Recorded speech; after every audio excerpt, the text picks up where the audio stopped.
sitting there and like pounding the wheel and going, why am I stuck? Why am I stuck? I shouldn't be stuck right now. I should be going. And it's like your gas tank's just empty. Like it just is. So instead of sitting there pounding the wheel, screaming why, just go get some gas. Right.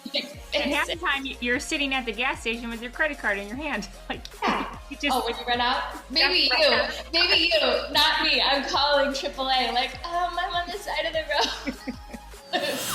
Hey ladies, pull up a chair. It's about to get real.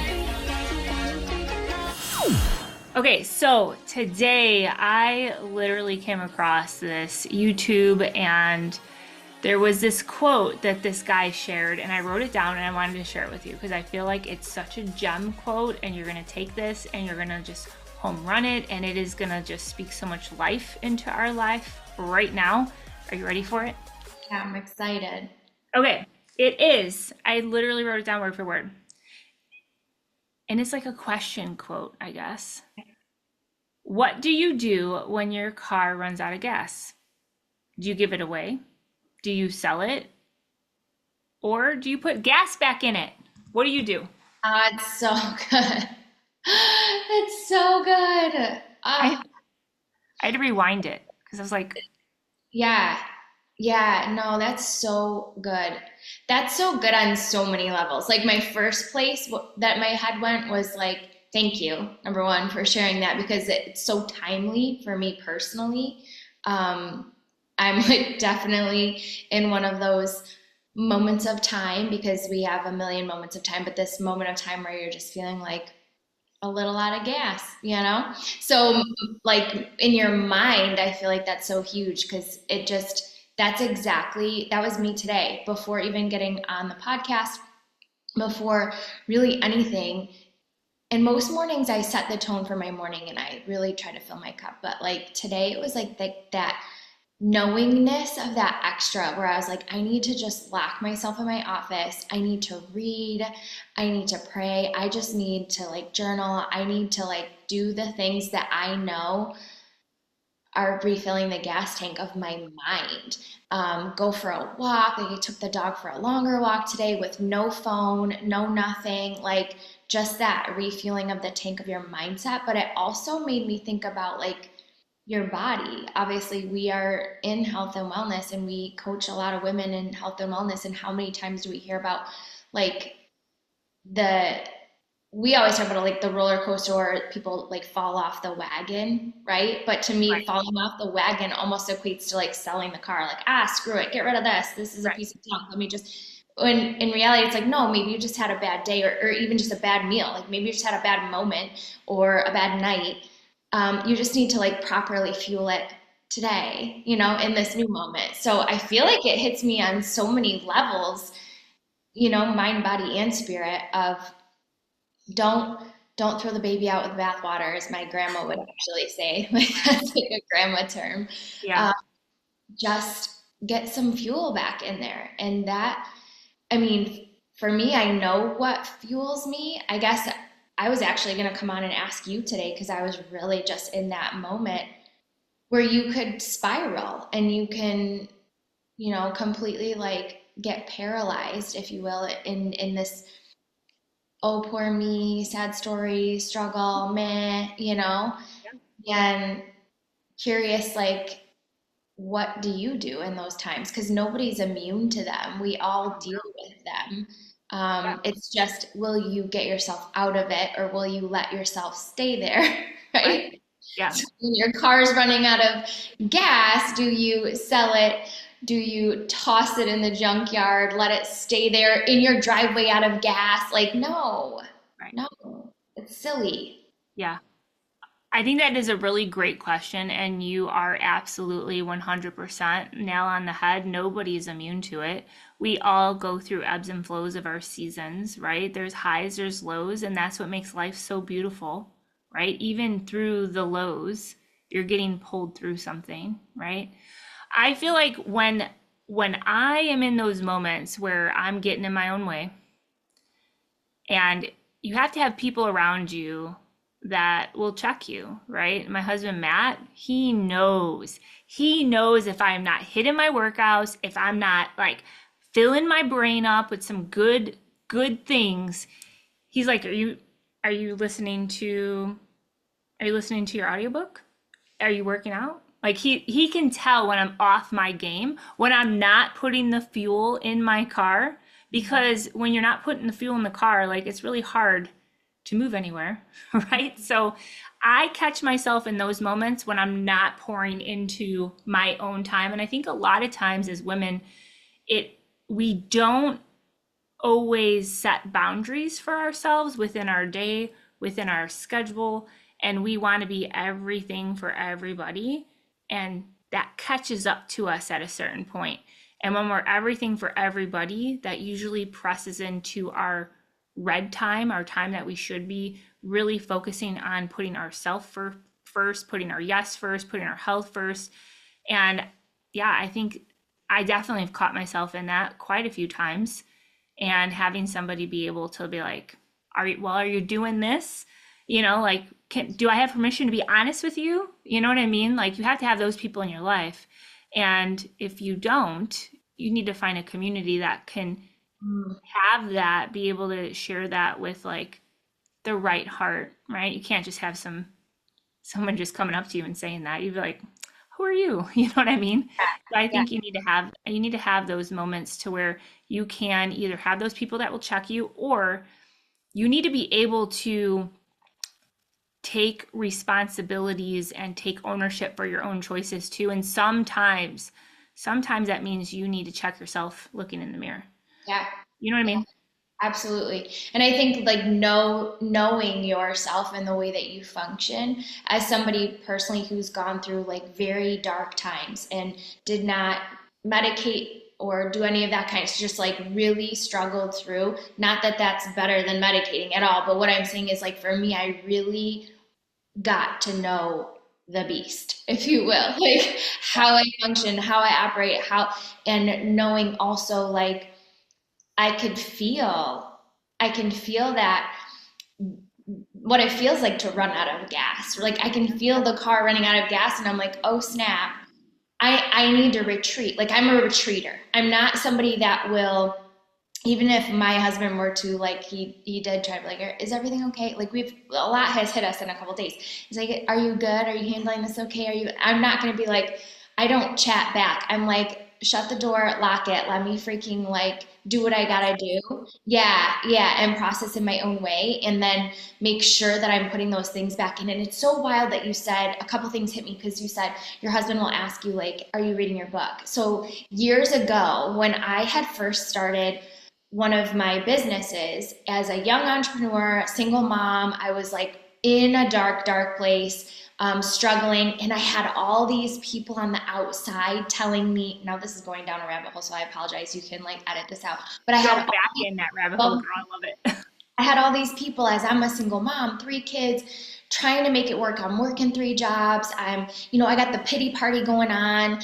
And then I have the people in my family who are in my corner, friends, but they're telling me the advice of like, you gotta get him to pay, like talking about my ex, because he wasn't paying anything. You gotta take him to court, take him for, blah, blah, blah. And they're like hammering me with this advice that I think they thought was like empowering somehow and like encouraging. And to me, it was destroying me because I'm like, I don't have the money to take him to court. At this point, like I'm feeding my kids rice and lentils 3 times a day, living in a basement. Like I can't take him to court and battle this. And I'm feeling more and more hopeless. And I'll never forget a mentor at the time in this business that I had started was like, you need to read and you need to reframe your mind and you're thinking blah, blah, blah.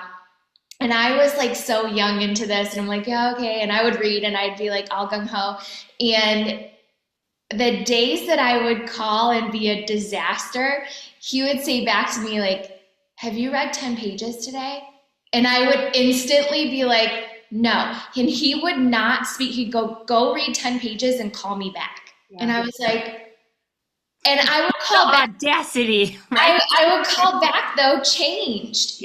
It's renewing your mind. It's filling it because I was hearing all this outside stuff that was like got me so agitated and hopeless.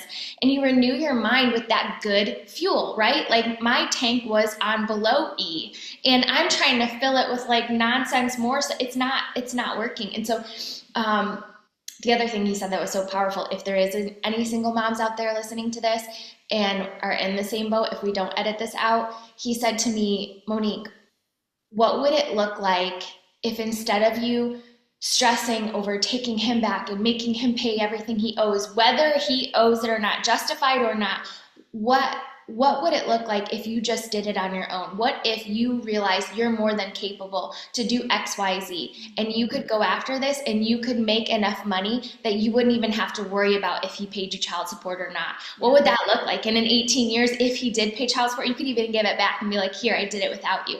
That was like the most empowering thing anybody could have ever said to me. Yeah. The most empowering thing. And I did. So I got to, yeah, I got, yeah, I did it without him. So anyway, I feel like the quality of your fuel also matters. And I think one of the other things is to not compare, right? So I think we know as women ourselves pretty well. I know there's been times in my life I don't know myself as well as I do now, or at least I think I do now. The quality of the fuel matters when it comes to like your nutrition, definitely. We could go down a rabbit hole there. You're not putting water in a Lamborghini expecting it to function, right? No. You always say the water in the Lamborghini, and I'm always like, you gonna order a hot dog at a steakhouse? Yeah. Yeah. I love It's it. the same thing. Yeah. Your quality matters. And then also like not comparing, right? Like we're all gonna, to your point earlier, run out of fuel at some point, at some time. We're all on our favorite author. I think we share the same favorite author. Andy Andrews always says you're either coming into a storm, you're currently in a storm, you're coming out of a storm. Like, and it just goes on the cycle. So not to beat ourselves up, because I'm the queen bee of that. Like when I start to, I feel like I should be stronger. I feel like this shouldn't bother me. I should feel like I should be here. And that's like, that is like taking your empty gas tank and sitting there and like pounding the wheel and going, why am I stuck? Why am I stuck? I shouldn't be stuck right now. I should be going. And it's like your gas tank's just empty. Like it just is. So instead of sitting there pounding the wheel, screaming why, just go get some gas. Right. And half the time you're sitting at the gas station with your credit card in your hand. Like, you just, when you run out? Maybe you, not me. I'm calling AAA like, I'm on the side of the road. But you said something like that made me think about, so we talked about like running out of fuel, right? Would you go get more gas? And you said, we were talking about you were feeding the beast, right? So what if when we are out of gas, what if it's you are continuing to feed the beast when you should actually be fueling the other side of it? I don't know if that lines up in the way it did in my head when you were talking about it, but I feel like a lot of times we do that self-negative talk. We have that imposter syndrome, right? Which I think is just, if we're dealing with imposter syndrome, we need to take ourselves up and out of the environment that we're creating that self-talk, and we need to move out of it. And how you move out of it is, there are a lot of free ways to do that. Open up YouTube, right? Go to the library, go read a book. Like there are so many things that you can do. And I think it is like, go read a book. I mean, if you would have told me I would have been like, you see all these crazy books behind, these aren't even all my books. Like I have so many books. I paid somebody, I don't know if I told you this, I think I might have already dropped this, but I don't know if I did, but I paid somebody in high school to do my vocab work because I hated it. I hated it so much. And if you would have told me I would have been a reader, I'd have been like, there's no way. Yeah. But it's changed my life, right? And it's really hard to like recommend a book to somebody, but at the end of the day, I think the reason why I wrote down that quote and I wanted to share it with you, when your car runs out of gas, you sell it, do you give it away or do you put gas back in it?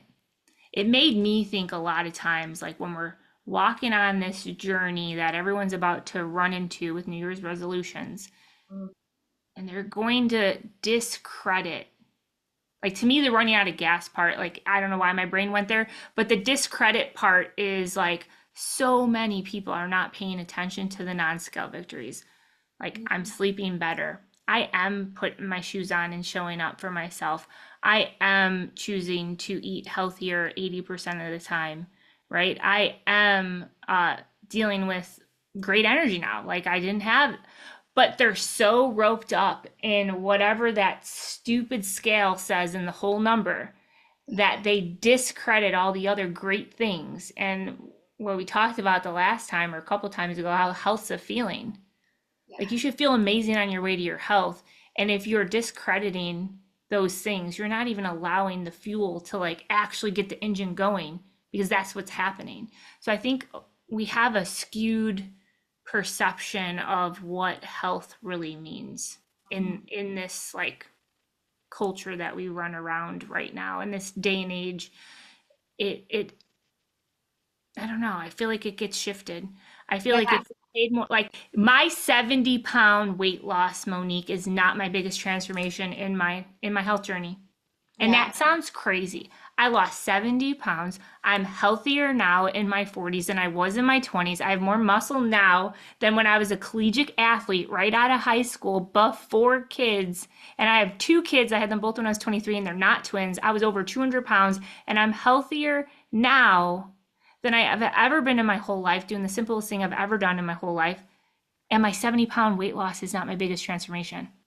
And it has more to do with the mindset, how I talk to myself, how I lead my life, and how I present myself in my four walls for my family. We talked before about like just owning that confidence and wanting to like, I want my family to look at me and be like, I'm proud of her.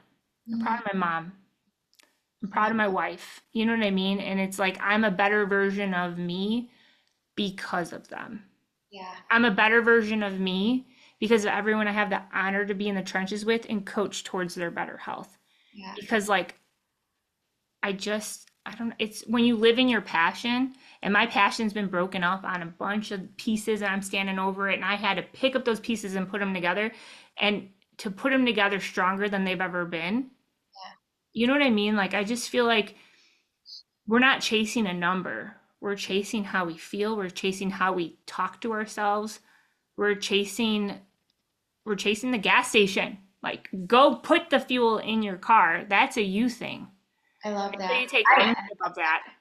I just actually had a client message me today. It's so funny that you're saying this because it actually is hitting both sides of what you're saying, in my head at least. Because she said, I had recommended a specific protein to her, and she's somebody who does want to lose weight, but also wants to feel better. She's really struggling with energy, really struggling with just movement, like Yep. mobility Yep. and inflammation. And she messaged me today because she had used the protein I recommended. Then she had bought some other kind of random generic one, and then she was back to the other one. So the quality of your fuel, she was like, when I was using yours, I started to feel amazing. I was moving better, all this stuff. She's like, then I switched and I'm stiff, I'm sore, I'm swollen, I'm all of these things. And I was telling her there's a lot of toxins and all of these things on the shelf, and there's a lot of things that aren't, right with the labels, and this is why I trust this one. And so I had shared the other one, and she's like, I'm back on that one and I feel amazing. She literally just texted me today. She's like, I think I'm even gonna like come to your class because I could do more. She's like, and I Wow. said, do you want me to bring the scale? So this ties into what you're saying about the number on the scale, because she does want to lose weight. She goes, honestly, you can bring the scale. She goes, but I don't even care if the scale has moved. I feel so good. That's And amazing. that is the shift, Yeah. like you're saying, is that, but our culture has conditioned, especially women, and it's so weird when you look at actually the trends of women's, like if you look back to like the 1920s to now, the trends of like what was hot as a woman, as a female, the Yeah. body, like the Yeah. different body types that we've been conditioned to believe, like, well, if you look like this, Right. then you'll feel amazing. And it's so bogus. It's no, you have to feel amazing first, Right. and then you will be so confident that it doesn't actually truly matter what you look like, because you'll Right. be crushing life. Like, Right. it's so bogus, man. I Yeah. love that you brought that up. Yeah. It's but I'll tell you, being in the trenches with her and having those type of conversations is that almost rewiring, reconditioning everything that we speak to ourselves, everything that we take in, everything that we think is what we're supposed to be chasing. And at the end of the day, like we were created to make a difference, right? And that's exactly what you're doing with her. And she is seeing her health in a completely different, like, oh, the window doesn't have curtains closed. You've completely opened up the curtains and be like, oh my gosh, look at, like, I feel absolutely incredible. Like my inflammation is down. Oh my goodness, what's over there? I'm sleeping better. Like it's just kind of just opening it up into like a bigger picture of what's possible for our health and the things that we're doing. A lot of times we don't always associate the non-scale victories. And I feel like when we don't associate the non-scale victories, it makes it so much easier in our head to, I'm going to sell the car. Yeah, It's throw in not the towel. working. Yeah, yeah, I'm gonna give it away because it's not working. It's like yeah, it told me your inflammation's down, you're sleeping better, your bloat's gone, you're yeah, dealing with like incredible energy without boatloads of caffeine. yeah. But That's because the that's when you scale buy isn't the car. moving as fast as you want, Yes, nothing's working. Sell it. Like what? yes. That's when you buy the car and you're like, hey, I put the gas in and it is perfectly fine. And that's almost like, you know what else this is making me think of, is the idea of like we were each dealt a hand, right? Like somebody could like win with the hand you were dealt, and somebody else can look at that hand of that the hand of cards and go, ah, losing hand, I'm out, Right. fold. And someone else could have that same hand and win. And it's literally like you're saying, like where you're going, ah, this isn't working because I didn't hit this number on a scale fast enough, and they bail and they sell the car or they throw it in the junkyard. And Right. really, all they had to do was keep fueling it. They just needed to keep fueling it, and it would have kept freaking going. Right. Right. Oh, so good. So, so good. Oh, good. Drop the quote one more time for me before we go. Let me pull it up so I don't mess it up. Yeah, don't mess it up. We can't have What that. do, Don't mess it right, up. right. What do you do when your car runs out of gas? Do you give it away? Do you sell it? Or do you put gas back in it? So good. I love it. I thought it was really good and I knew it would go somewhere great. So I appreciate your perspective on that, and oh my goodness, it's gonna be such like a perspective shift for people listening to Yeah, this. Like, and that's what I love about what we get to do, is because that's one of my favorite parts. You yeah. know, it's just kind of like just being raw and real with it. And yeah, no, I I feel like appreciate my head's already going. We might have to do a round two because I'm thinking like relationships. I'm thinking like that it. can go so many places. So it's so Yeah, good. yeah. Well, what did we burn? Our own self. What did we Mm, burn? We burned something right there.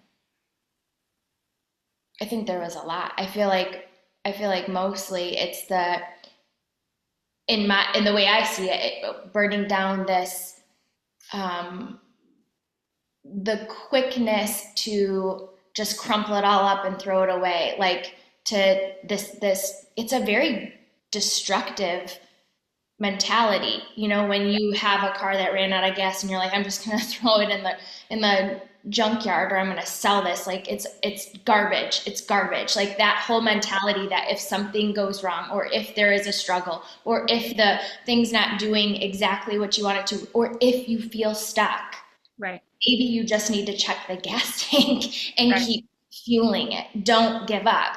right, Don't quit. Don't throw it out. Don't sell it. Like, just fuel it. Just keep fueling it. Just right. keep fueling it. Yeah, Right? yeah. Oh, I love that. And I think that taking the ownership with it is so key. Yeah. Because what if you're like, it's not working, nothing's working, and I'm like, did you go to the gas station? Right. No, I didn't. Where do you think the gas is? It's at the Yeah. gas station. So I Yeah. think just taking like a step back and taking full ownership for everything and realizing that like it doesn't have to be perfect. It's Yeah. never going to be perfect, but it needs to be consistent, and it needs to be consistent in the choices that are going to get you from where you are to where you want to go. Yeah. And that has everything to do with you. And And you have to get yourself to the gas station, right? Like that goes back to those calls I had with my mentor, who what I would call crying, this isn't working. I can't do this. This is too hard. Blah, blah, blah. And he was like, go read 10 pages and call me back. And it was like, I had to do the work to do that. Right. So that was fuel at that time for that specific place I wanted to go, to your point, right? Like you have a destination you want to go, and there is proper fuel for all of those places that you want to go. So if it is a number on a scale and it is a strength goal and it is a health goal, there's proper fuel for that, but you have to get yourself to those gas stations along the way of that destination. And if it is a business goal or if it is something like that, like you have to get yourself to those gas stations along the way and figure out what type of gas it needs. There's different types, and you have to continually get yourself to the gas station along the way to your destination. Yeah. I love that so freaking much. And I feel like we can put a pin in this one because I used to always say all the time, like, people don't follow a parked car. Yep. And you're definitely going to follow a car that runs out of gas. You're going to go around them. Yep. Right? So it's like, oh, so, so good.